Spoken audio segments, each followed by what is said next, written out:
All right, so I wanted to show you folks something here. This is what we call a commercial pool scum gutter assembly. And you can see it's just basically a cup.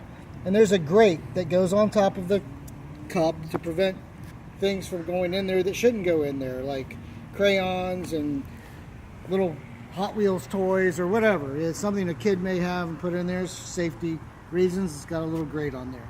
All right, so this is a typical commercial pool setup. You have multiple scum gutters that go along. This big trough here, there's 19 of them in this case.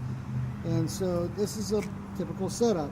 So this 2-inch pipe that connects to the bottom of the scum gutter assembly then follows into, in this case, a 6-inch main feed line. It's a 6-inch, what we call a trunk line. All right, so that's a typical setup. Let me show you what we found over here.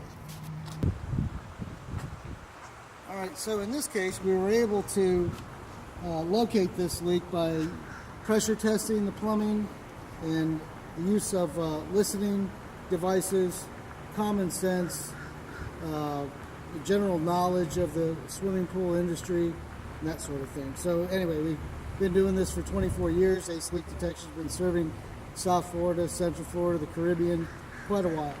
And anyway, this is what we found here. So we have the gutter assembly, which is about 2 inches down here. I don't know if you can see that. And yep. So what they've done is on top of the gutter assembly, originally, they I don't know when this was done, maybe at the point of a repair, or maybe they just had it set too low at the time of construction, who knows why.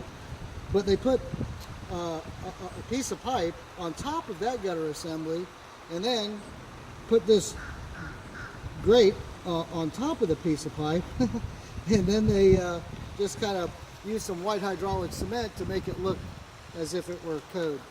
And so that's the kind of stuff we run into. It's not always cut and dry, but this pool was leaking between this piece of pipe and the original gutter assembly. And so now look what it's come to. We've got, I mean, thank goodness for construction practices like this, because we wouldn't have a job if people did what they were supposed to do. So here we go. This is something we ran into today. Thought we'd share it with you. Thanks again for joining us here at Ace Leak Detection.